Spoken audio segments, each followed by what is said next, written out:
Pierādziņi man atgādina viņa bērnību, tad, kad mēs viņus ēdam. Es pats netaisīju, bet mēs viņus ēdam un baudījām. Jo es zinu, kad mamma cepa pierādziņus, tad visa māja smaržoja. Recepte sākās manas mammas māja.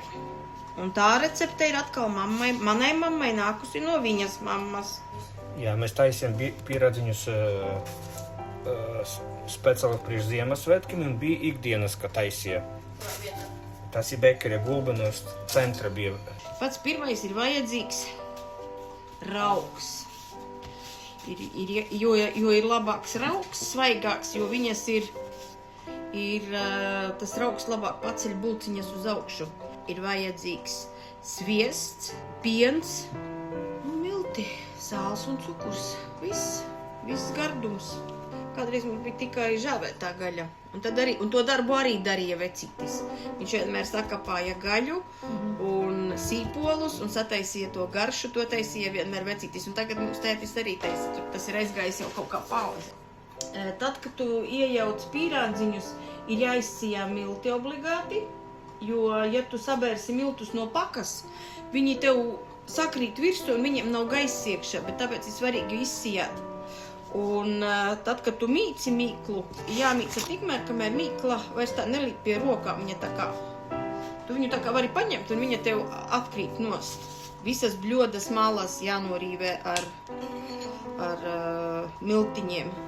Jo tad, kad mīkla ceļas uz augšu, ja tev mala bļodai ir ar mīklu, tad viņa pielīt klāt un viņa tā kā grūti ceļas uz augšu. Bet ja tev ir notīrīts viss un nokaisīts ar miltiņiem, tad mīkla, kad ceļas uz augšu, tad viņa nepielīp pie malas.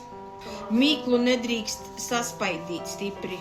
Mīklu nedrīkst stipri saspaidīt. Es tev parādīšu, kā citi spaida, ja? Taisa pierādziņu, vai paskaties, es tev parādīšu. Skaties, ieliek mīkla iekšā, sātiņ, ja viņu, un tad tev piņķelē viņu taisa, un tad grib uztaisīt pierādziņu. Nu paskaties, tas un tas.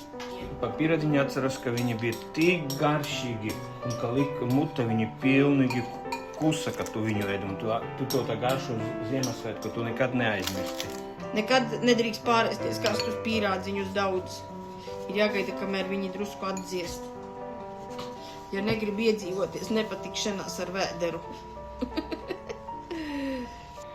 Bekerie, kā mēs speciāli taisījām brāķus, lai tikai uz mājām paņemtu. Un es zinu, kuras ir garšo kaneļu bulciņas. Un man viņi ļoti garšo. Tu nehaltūrē nosmērē kārtīgi. Nu? Visus sāniņus. Jā, visus sāniņus, manu sāniņus arī. Ir jāsmērē, tu tā kā žmoks, uzliec kārtīgi viņam, veku visam maliņam, tu redzēsi, kā tie saplīsīs. Jā, es gribu pateikt visiem priecīgus Ziemassvētkus. Jā. Un lai tie, kas skatīsies uz priekšu, lai tiem bērniem ir bagāti vecāki un lai vienmēr ir Ziemassvētkos pierādziņi. Lai visiem priecīgus Ziemassvētkus un jauno gadu!